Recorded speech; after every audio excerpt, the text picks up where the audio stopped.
Over. Okay.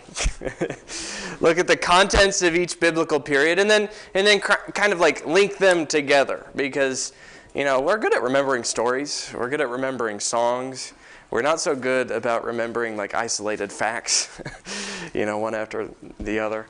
And so that's kind of what I tried to do last time. Now, a lot of you weren't here, but we had these hand motions that we kind of did with these 17 periods. And Mackenzie's already laughing at me, but that's okay. Mackenzie laughs at me all the time.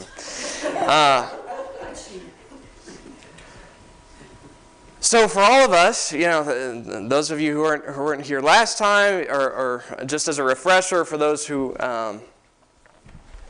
were here, as a basic rule, I think we're going to just try to do these every Sunday, just before we get into the class for the period. We'll see whether we need more. Like, there may even be an opportunity to do it Wednesday nights. It just depends on how well you guys can kind of retain it. And another thing, we're trying to record these lessons and post them on the YouTube channel. So if you missed one, or you need a refresher or something like that, hopefully they'll be available for you. All right, so the 17 periods of Bible history. The first one, all together now, before the flood. Then we have the flood, the scattering of the people, the patriarchs, Exodus from Egypt. I'm not hearing anybody. Do you guys remember how to say them? The Exodus from Egypt. Then there's the wandering in the wilderness, invasion and conquest of the land, the judges, United Kingdom, divided kingdom, Judah alone, Judah goes into captivity, a remnant returns from captivity, and 400 years of biblical silence, life of Christ, early church, and letters to the Christians. Is that kind of coming back to people a little bit? I'm seeing some grins. Let's do it one more time, all right? One more time, and then we'll do it probably again at the end of class. One more time, all right. Before the flood, the scattering of the people, patriarchs, Exodus from Egypt, wandering in the wilderness, invasion and conquest of the land, judges, United Kingdom, divided kingdom, Judah alone, Judah goes into captivity, a remnant returns from captivity, period of biblical silence for 400 years, life of Christ, early church, and letters to the Christians. And you have just covered twice, not once, but twice, the entire story of the Bible. Anyway, I think it's neat. I don't know. Hopefully you guys are having fun with it. I'm having a whole lot of fun with it as well.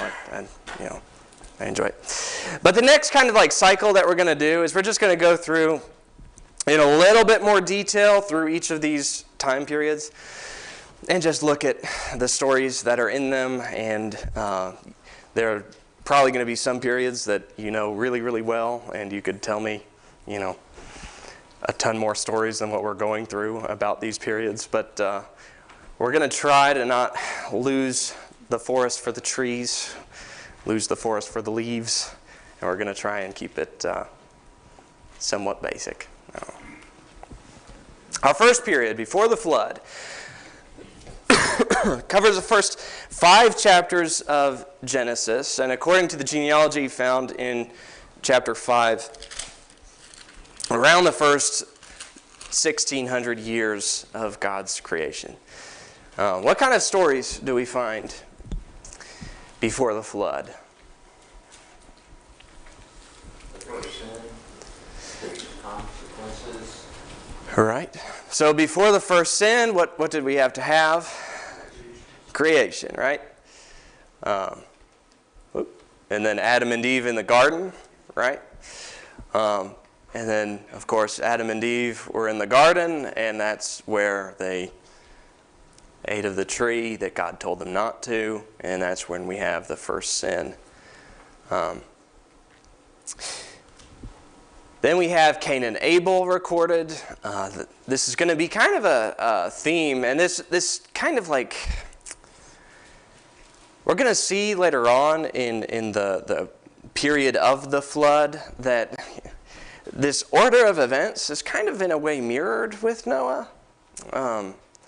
But you've got this idea where there's these righteous people and there's sin, and then the descendants. The descendants kind of have there's one wicked and then one righteous. And then you have some wicked descendants springing out from Cain, and then you have some righteous descendants springing out from Abel. And it's gonna show up again for Noah's descendants. What's that? And Abel didn't have any descendants, right? I'm talking about Seth's descendants, right, to clarify. Of course, Abel died. What happened with Cain and Abel? Explain to me the situation that happened with Adam and Eve's children. They were presenting offerings to God, and Abel's offering was righteous and good, and Cain's was not. Right. So Abel presented pleasing sacrifices to God. Cain presented sacrifices, but God had no regard for it, right? And we may talk back and forth about why that was, you know. And the fact of the matter is, Cain's sacrifices were not pleasing to God. The heart that he offered was definitely not in line with God, and probably the way he offered it was not in line with God. And as a result, Cain hated his brother. Paul? So it's not really clear to us exactly what it was that they knew. So Yeah. Cain made a bad choice and then followed it up with another bad choice. Right. Right. So Cain kind of takes out his frustration on Abel, right? And he kills Abel, the first murder that we see in the Bible. Didn't take people very long, right? And that's kind of a theme. So you see the first, or you see a reaction to sin. I think this is really what Paul was saying, is that when Cain realized that his sacrifice was not pleasing to God, he had choices to do at that point in time. He could either make adjustments to his life and try to do those things that are pleasing to God, or he could take vengeance upon himself and take some other path. It's not a whole lot different than Judas, that he sinned against Jesus, that he had choices to make after that. Right.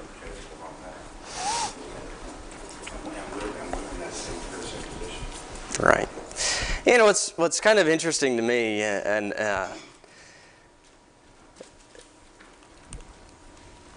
a lot more simple than what you would think. It seems like the Bible's prescription for anger is to stop and to think about it. Because that's what God tells Cain is, you know, behold, sin is waiting at the door. You know, if you don't master this, then, you know, it will overcome you. And the same thing is told to Jonah. You know, why are you angry? Why is your countenance fallen, is what he said to Cain. Why are you angry? Just think about why you're angry, and bring that to God, and then think about his grace, and then let that have its effect on the way you feel.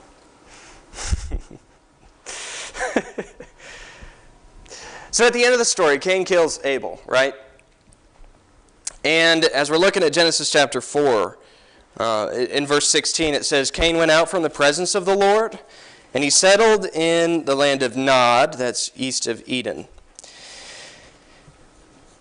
So then Cain has relations with his wife, and she conceives, and then we have, for the rest of the chapter, this genealogy. And as we look at it, I'm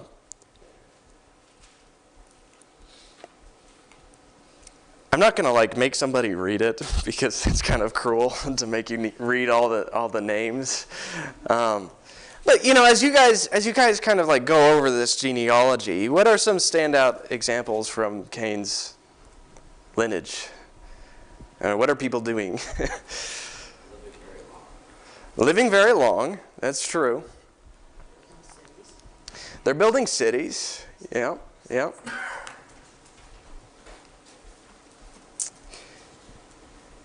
And then you have some like musicians going on too.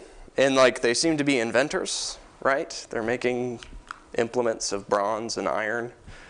And then like, of course, like the elephant in the room is you've got Lamech there. Lamech doesn't seem to be a very good guy, right? As you read in verse 23, Lamech said to his wives, Ada and Zillah, listen to my voice, you wives of Lamech, give heed to my speech. I've killed a man for wounding me and a boy for striking me. If Cain is avenged sevenfold, then Lamech 77-fold. So the idea there is kind of like Lamech is at this point where he's like glorifying Cain's sin in killing his brother a little bit. Kind of like, I'm following in the footsteps of my ancestors. And so he's murdered a couple of guys and he's proud of it rather than remorseful. But then as we go into chapter 5, we have the generations of there we go. We have this transition from Noah, or from the creation to Noah and the flood, right? This is going to be a theme for the next couple of sections, is that at the end of every one of these periods, the transition is going to be our favorite thing to read in the Bible, genealogies, right? So as we read this, the descendants of Seth are going to be maybe like focused a little bit different. What do you guys notice about chapter 5 and the genealogy of Seth? The length of their lives, you mean? Well, there's the length of their lives. People live pretty long. I don't really have an explanation for that other than that's just what the Bible says happened. Well, sure. I mean, yeah.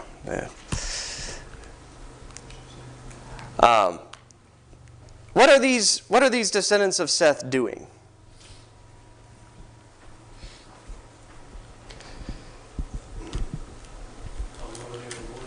Okay. Calling on the name of the Lord? Yep. What are some other outliers? Enoch. Yeah, you have Enoch in verse 22. Enoch walked with God for 300 years. Enoch walked with God in verse 24, and he was not, for God took him. And of course, you have Methuselah. Now, the interesting thing about Methuselah is that he dies at the year of the flood. And I don't know whether it was in the flood or just before the flood, but it's interesting to think about. And there's going to be some interesting overlap here, as we'll see with Noah and Adam, or not Noah and Adam, but Noah and Abram. But the generations mark the transition. And then we have the flood, and a few things that mark the flood. It's covered in Genesis chapter 6 to Genesis chapter 10. And it covers, of course, the flood. And then meat is given for food, and there's the law of capital punishment being given, and the covenant of the rainbow, and the curse on Canaan. And then again, it ends with the generations.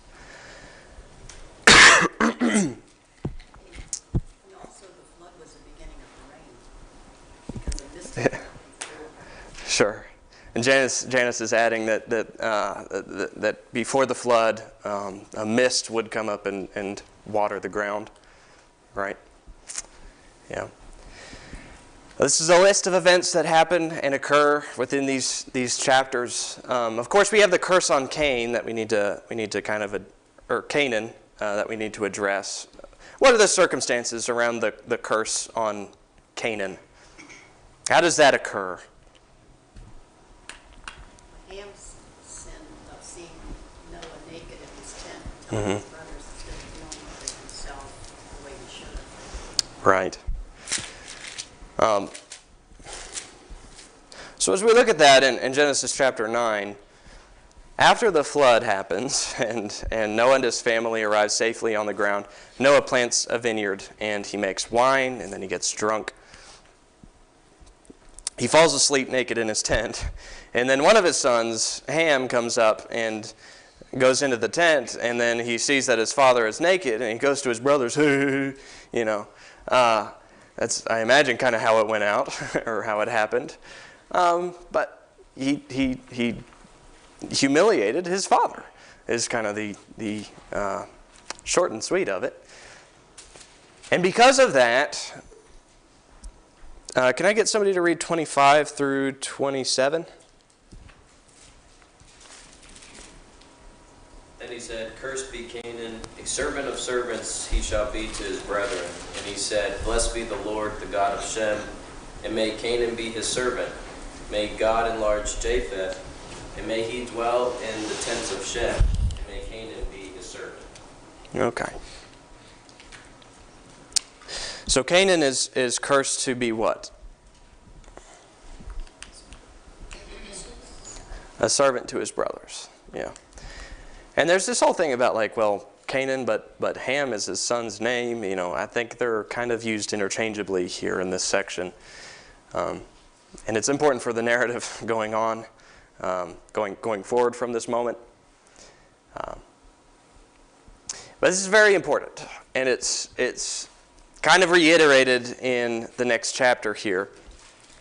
We have in chapter 10 the, again, transition, right, from the flood story to the Tower of Babel.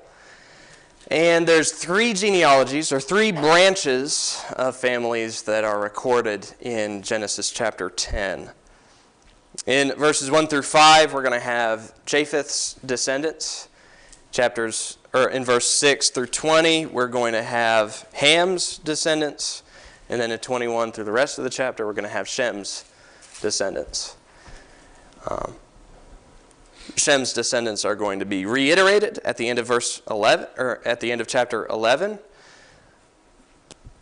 But as you read through Ham's line, in verse 6, it says, "The sons of Ham were Cush and Mizraim and Put and Canaan. And the sons of Cush were Seba and Havilah and Sabta and Raamah, Sabteca. And the sons of Raamah were Sheba and Dedan. And now Cush became the father of Nimrod, and he became a mighty one on the earth. He was a mighty hunter before the Lord. Therefore it is said, like Nimrod, a mighty hunter before the Lord. The beginning of his kingdom was Babel, and Erech, and Akkad, and Calneh in the land of Shinar. From that land he went forth into Assyria and built Nineveh, Rehoboth-ir, and Calah, and Resen between Nineveh and Calah, that is the great city.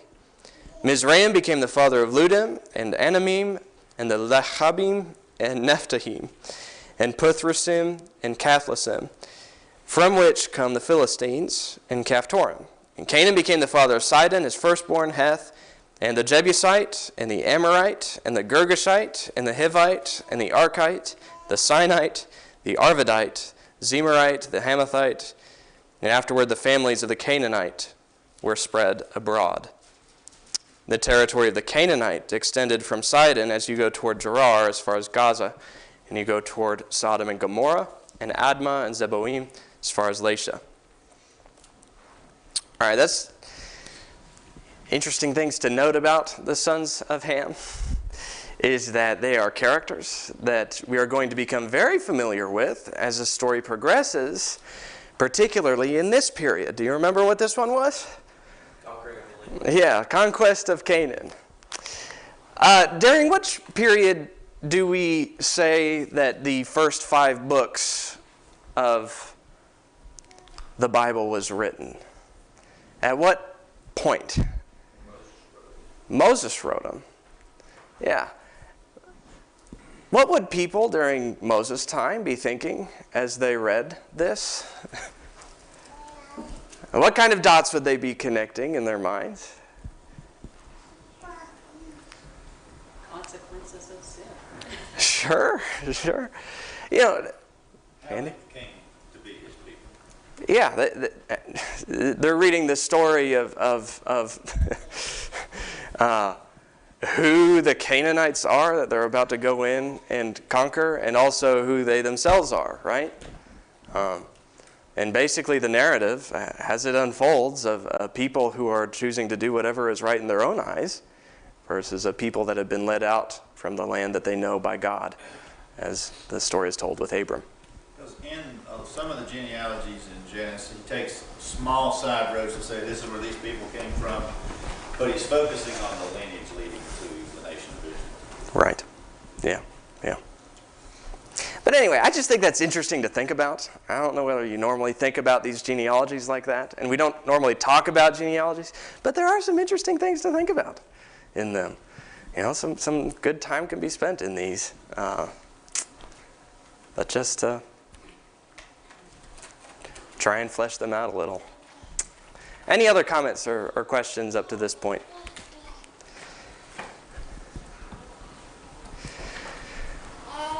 Can you guys remember the periods that we've covered so far? We have before the flood and the flood. Okay. All right. At the time of the flood, I mean, one of the things that I have tried to do in my own family is to go back and do genealogy. And unfortunately for that attempt, most of my family lived in Europe.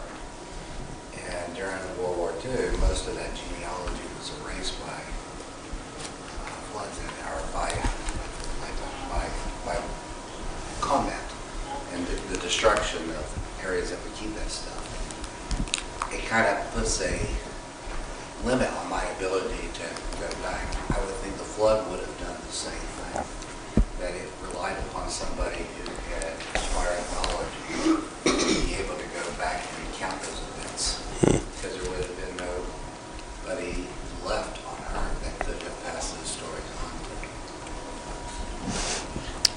Yeah, you're looking at the details in all of the history as pointing to the evidence of it being inspired. Yeah. Paul? It changed the landscape. The earth was different when they come out. It was different than it had been before. It's just their habitation. And God is laying out some principles. Like the law of capital punishment wasn't a specific covenant. It was, this is how I think about it, and this is how you need to think about it. Man's made in the image of God. His life is worth. Right. It gets reiterated in the covenant with the Israelites and in the Christian covenant. It says this is to the civil authorities, still how God thinks. Right. It's a principle. Yeah. And, you know, who knows how different things were before the flood as far as civilizations that existed and, you know, thoughts and technologies that existed before then. I don't know.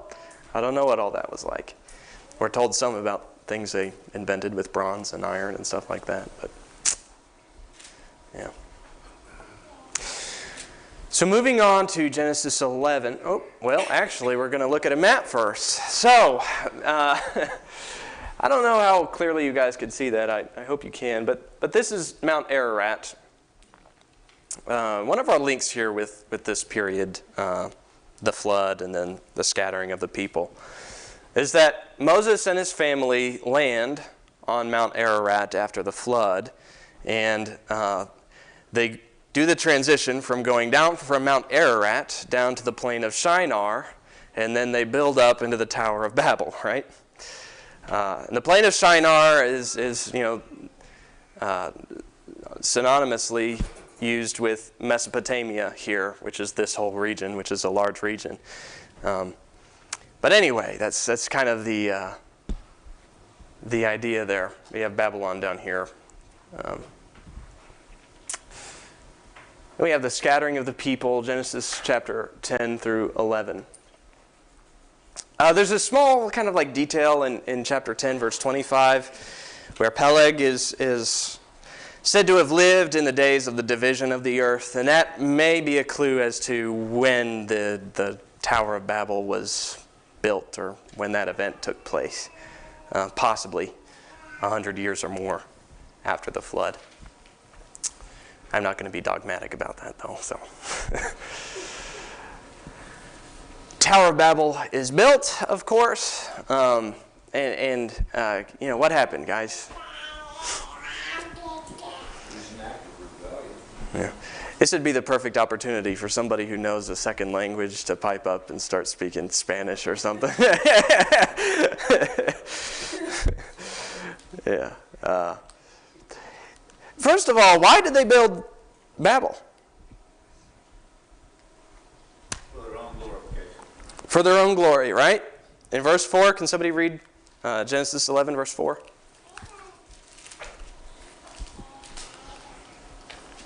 And they said, come let us build ourselves a city and a tower that is opposite the heavens, and let us make a name for ourselves, lest we be scattered abroad over the face of the whole earth. Okay. So, you know, when I always read this, I thought that they meant like literally, like they wanted to build a tower that could like go into heaven so that they could go into heaven and like, I don't know, storm the throne room of God. I don't know. I don't think this is necessarily meant to be taken as literal, right? But rather, they're wanting to build something high, something impressive. For what purpose? I think a couple of things. One of them would be, if we want to stay together, no matter where you roam, you can see it and get back. Mm-hmm. Yeah. What else? Make a name for themselves, right? Yeah, it's for their own glory, like what Andy said. And they're afraid of what? Being scattered over the whole earth, right? And so they build this tower. And you know, it's even true today. You look at skyscrapers, you look at monuments, you know, like, and what do people do with them? Look at this. Whoa. An engineering marvel. And I've been in the Sears Tower. And you know, my dad said the most impressive thing about the Sears Tower is the way the water moved in the toilet when you're at the top floor. It's because you could see the tower, you know, it's moving, it's swaying. And so we went and we visited the Sears Tower, and we all rushed to the toilet, you know, as quick as we could when we got there to the top floor. And they must have reinforced it because the water wasn't moving. And we were really disappointed. But it is an impressive building, yeah. Well, we like to, you know, look at the Burj Khalifa, you know, the tallest building. Anyway. So they build the tower, or they try to before, you know, and then God decides he's going to do what? Confuse their language. Yeah, he's going to confuse their languages, right? And they all speak different languages, and what ends up happening? They scatter, right? Mike? Yeah, I think sometimes, you know, not only is it something that's impressive too, but it becomes a monument to activity and worship. I think God's wisdom, I hate to speak God's wisdom, but it's interesting to me that artifacts have not been found in the Bible. Noah's Ark wasn't found, and there were people searching for it. The Ark of the Covenant hasn't been found. People look for it. People look for different things. And I think that they become icons that can easily be worshipped instead of God. Right. Yeah, there's like a thin line between just appreciating something and it being impressive and then actually worshiping it. Yeah. Janice? It's also the same area where Nebuchadnezzar had his huge statue set up in the shining. That's ironic, isn't it? Yeah, Nebuchadnezzar statue. Paul? What divides people more than languages? What gives man more of a sense of us and them than that? And God didn't intend that to be until they said, we're never going to. He said, go populate the whole earth. And they determined that was an act of rebellion. So, okay, we're going to make this happen. Right. Yep. It was an effective plan. So it worked, right? The languages were divided and the people were divided, and they separated out kind of by their family.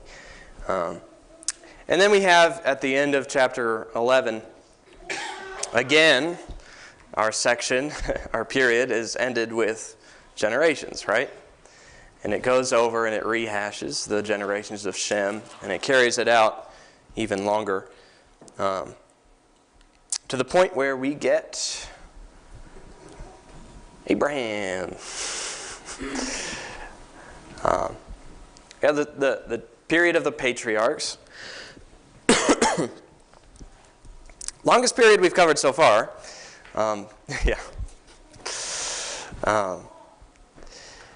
Basically, what I'm trying to do in this class is cover all of Genesis. And that's what's wrapped up in these first couple periods, is all of Genesis, basically. The patriarchs, this period covers Genesis 12 through 50. But the people that we're talking about during this period is Abraham, Isaac, Jacob. And you can see kind of the way that their stories are divided up. Isaac only gets a few chapters, but you can kind of see the way that all of that flows. And tell me the story of Abraham.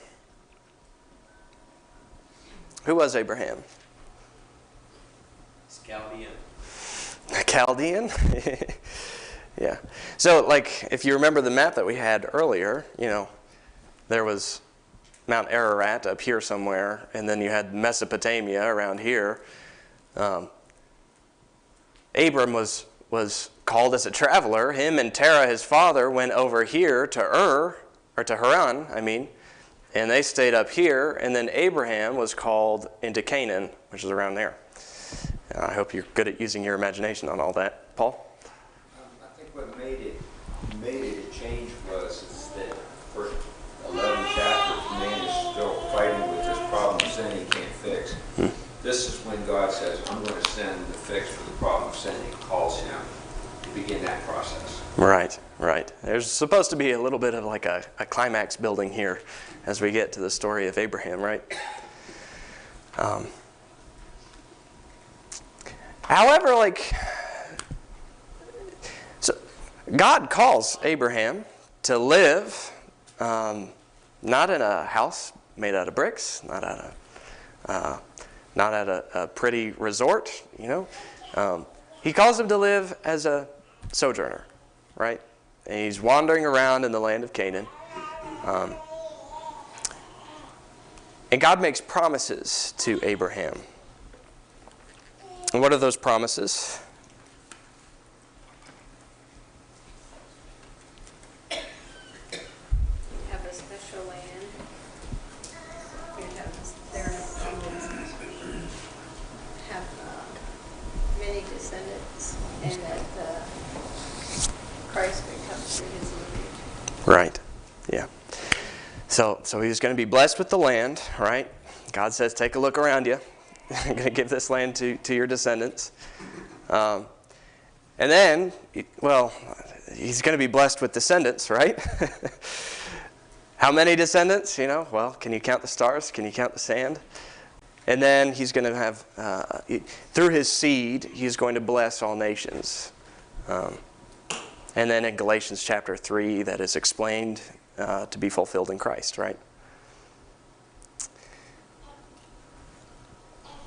In the story of Abraham, is Abraham portrayed perfectly? It's a trick question. Yes, he is, but he is not portrayed as a perfect man, right? He isn't portrayed as a perfect man. What mistakes did Abraham make? Lied. He lied about what? How many times? Yeah, he lied about his wife being his sister twice, and the same thing happened both times. And then what? What flaws did Abraham have? To help God out by having a son with Hagar. Yeah. He sees God's promise to give him a son, and he's like, well, it hasn't happened yet. I'm pretty old, and Sarah's pretty old, I'll just take Hagar, even though it was Sarah's idea. Take Hagar and have a son with Hagar, and then he'll be the child of promise, right? And he also didn't understand that too. Yeah. There are a lot of flaws that Abraham had, right? And yet we have the verse, Abraham believed God, and it was counted as righteous, right? Wow, what a story. We can learn a lot about what faith looks like and about the struggles that a Christian has in their life from looking at the story of Abraham, as he portrays not a perfect man, but somebody that God called to live how God wanted him to. And he tried, even though he fell short in a lot of ways.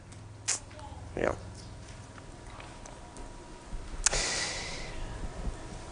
Now Abraham lived as a wanderer in Canaan, and the same was true for Isaac. And then Jacob, actually, he retraces his steps and kind of undoes some of his father's progress in living in the land of Canaan. He goes all the way back. And he goes to Laban, his uncle, and he is married there, but he stays there for a long time before traveling back to Canaan land. And what's interesting about that is it kind of like foreshadows a little bit of what's going to happen to Israel later on down the road. We'll talk about that later. Jacob also, like if Abraham is not a perfect man, Jacob is, he's got issues. But in the end, God affirms, there are places in both Isaac and Jacob's story where God reaffirms his promise that he made to Abraham. And he says, just as I was with Abraham, I'm going to be with you guys. And then toward the end of Genesis, we have the story of Joseph, right? And that is the transition that we need to keep in mind from the time of the patriarchs to the Exodus from Egypt. Because how does the story of Joseph end up with Israel in Egypt?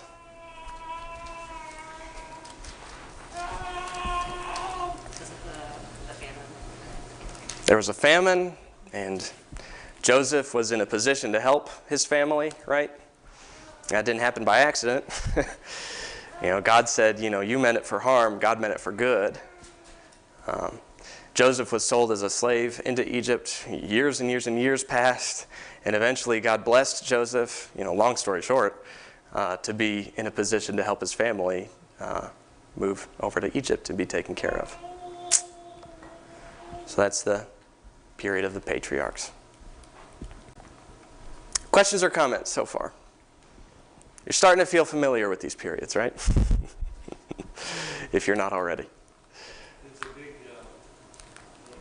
several times in the Bible, it's going to be the phrase, God is the God of Abraham, Isaac, and Jacob.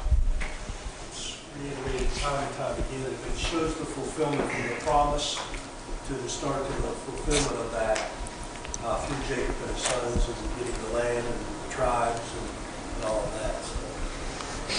So you see that God is trying to reiterate to us how he started his promise and how he's going to fulfill it.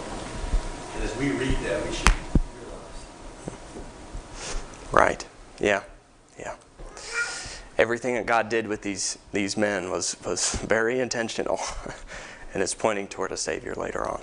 It's kind of hard to grasp sometimes that you go through 12 chapters of the book, and how many years that actually translates into. And the points that are brought up are the ones that God has chosen to reveal to us. You need to understand he revealed the important ones to us, not other things that we don't. Sure. I think one prime example of what you're talking about is the story of Melchizedek.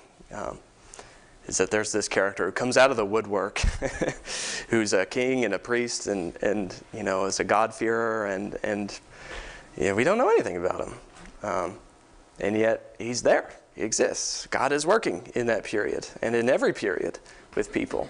We may not have the stories, but we know that he's doing it.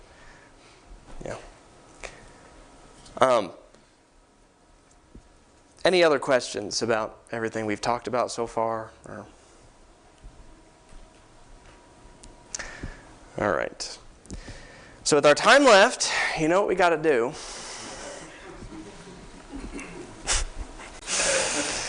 Get your hands ready. Warm them up. Come on. All right. Before the flood, the scattering of the people, patriarchs, exodus from Egypt, wandering in the wilderness, invasion and conquest of Canaan. Logan, I'm not seeing your hands. The judges, united kingdom, divided kingdom, Judah alone. Judah goes into captivity. A remnant returns from captivity. Period of biblical silence for 400 years. Life of Christ, early church, and letters to the Christians. All right. Thank you, everybody. Appreciate it.